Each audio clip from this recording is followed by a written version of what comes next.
नमस्कार, एकेएल न्यूज में आप सभी का स्वागत है। मैं हूं आपके साथ साक्षी गुप्ता। ये बढ़ते हैं कुछ खास खबरों के साथ। सारंगगढ़ बिलाईगढ़ कलेक्टर धर्मेश कुमार साहू के मुख्य आतिथ्य में जिले के शासकीय और निजी स्कूलों के कक्षा 10वीं और 12वीं के सीजी और सीबीएसई कोर्स के टॉपर बच्चों का जिला स्तरीय सम्मान समारोह 2024 को आयोजित सारंगगढ़ में किया गया।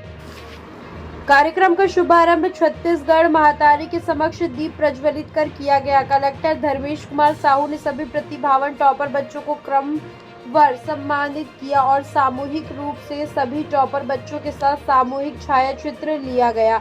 इस अवसर पर सभी बच्चों ने आईएएस, डॉक्टर, इनकम टैक्स अधिकारी, शिक्षक बनने की इच्छा बताई और जिज्ञासा के प्रश्न पूछे गए, जिनमें बच्चों ने सिविल सेवा की तैयारी के लिए सवाल किए। इसमें एक बालिका ने 12वीं के 3-4 साल बाद कैरियर और शादी दोनों का एक साथ समय अवधि में अवतार या फिर अवसर आता है, तब क्या करना चाहिए। इन सभी के जवाब अधिकारियों ने क्रम अनुसार दिए। कार्यक्रम के अंत में अधिकारियों, टॉपर बच्चों और उनके अभिभावकों ने दोपहर का भोजन किया। छत्तीसगढ़ राज्य प्रशासनिक सेवा के 2009 बैच के आईएएस एवं कलेक्टर धर्मेश कुमार साहू ने कहा कि 10वीं और 12वीं में अच्छे स्थान पाने के लिए बधाई।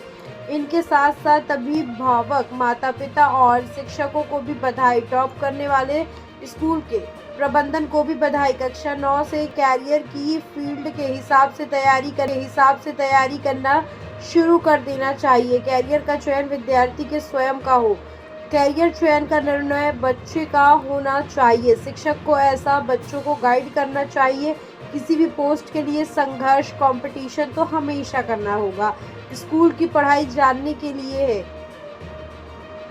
प्रतियोगी परीक्षा की तैयारी के समय 1ली से 12वीं तक सभी विषय को अच्छे से पढ़ना चाहिए। बेस मजबूत बनाना होगा। कंपटीशन परीक्षा के लिए बार बार किसी टॉपिक को अच्छे से पढ़ना चाहिए। आजकल वस्तुनिष्ठ प्रकार के प्रश्न होते हैं। किसी भी वस्तुनिष्ठ प्रश्न के लिए उत्तर खोजने की जरूरत नहीं होनी चाहिए।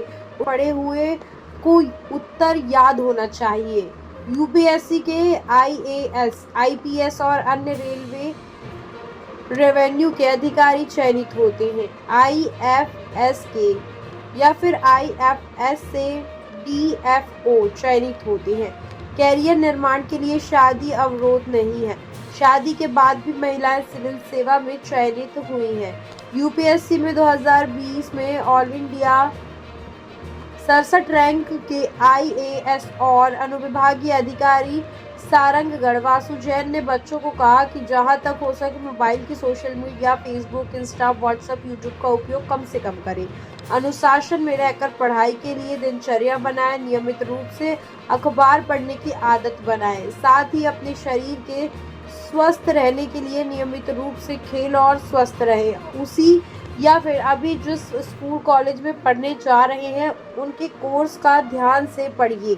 उसके बाद सिविल सेवा की तैयारी करें। सिविल सेवा की तैयारी के संबंध में यूपीएससी के 2018 बैच के आईपीएस और एसपी पुष्कर शर्मा ने कहा कि सिविल सेवा की तैयारी के लिए 3-4 लगता है। सिलेबस इतना बड़ा है कि एक साल में तैयारी करना मुश्किल है। स्कूल की फाउंडेशन स्ट्रॉन्ग रहेगा तब अच्छा होगा। जब हम टॉपर रहते हैं तो कॉन्फिडेंस आता है। 12वीं और कॉलेज की पढ़ाई अच्छे से कर ले। 12वीं के बाद ग्रेजुएशन कोर्स के समय तैयारी के लिए सही समय है। आजकल प्राइवेट क्षेत्र में भी कई पद है। यदि आप मेहनती हैं तो रोजगार उपलब्ध होगा। माता पिता, पेरेंट्स बालिकाओं की शादी के लिए परेशान ना हो। उनको बालिकाओं के पढ़ाई और कैरियर पर ध्यान देना चाहिए। परियोजना निर्देशक हरिशंकर चौहान ने कहा कि उन्होंने ये कहा कि टॉपर बच्चों के अधिकारी का उनका पद खाली रहता है। उनके लिए कैरियर का प्लान बी की ज़रूरत नहीं है।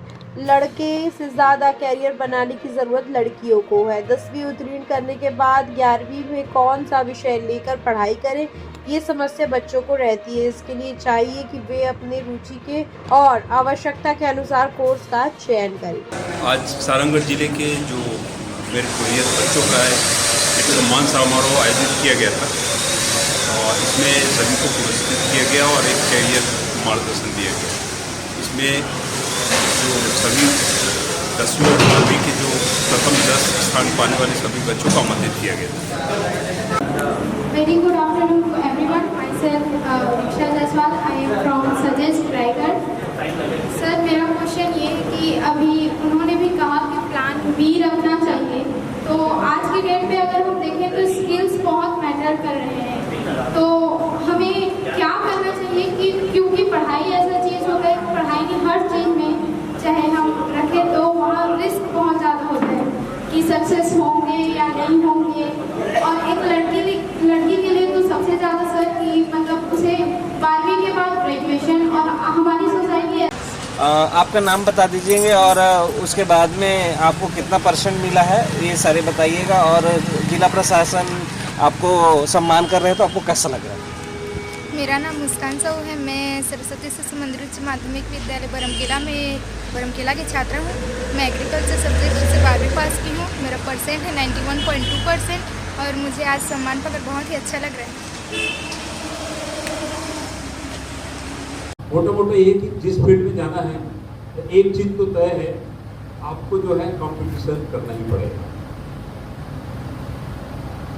कंपटीशन जो है हर लेवल पे करना पड़ेगा, चाहे अच्छे प्रोफेशन हो, चाहे जो है छोटे प्रोफेशन है, उसमें भी जो है आपको कंपटीशन करना पड़ेगा। एक बढ़िया चीज़ बताया एसपी साहब ने और वासु ने, कंपटीशन करने के लिए आपको ज़्यादा कुछ सोचना नहीं है। आप लोग जो अभी अपने स्कूल में पढ़ रहे हो तो आपने तो केवल नंबर पाने के लिए पढ़ा है और उसको जानने के लिए पढ़ा, दोबारा पढ़ना, बोर नहीं लगेगा। एक बार पढ़ लिए ना, अच्छा लगेगा। और आगे के जितने कंपटीशन होने हैं या फिर आगे के कोर्स जितने होंगे, इन्हीं से बेस्ट होंगे। अगर नीचे के कोर्स को आप अच्छे से समझ जाओगे, उसका एडवांस स्टेज का जो मैटर है या मटेरियल है या उसका जो सामग्री है वो ज़्यादा अच्छे से समझ।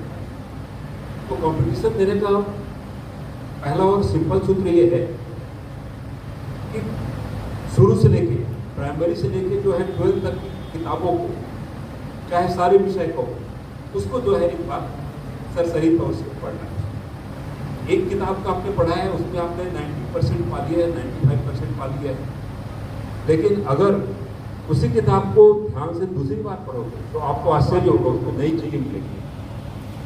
मिलती है कि नहीं? कोशिश करना है।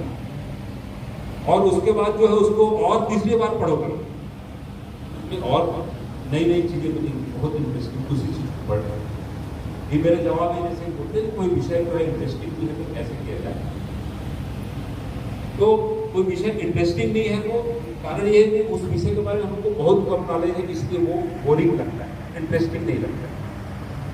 लेकिन जब उसको आगे पढ़ते जाते हैं उसमें थोड़ा सा हमको नॉलेज होता है, उसके बारे में थोड़ा कुछ एनालिसिस करते हैं तो इंटरेस्ट आता है। और उसको और जो है दूसरी बार पढ़ें, तीसरी बार पढ़ें, चौथी बार पढ़ें, बार बार पढ़ने से भी हमको विषय समझ में आएगा और वो भी बहुत ज़्यादा इंटरेस्टिंग लगेगा।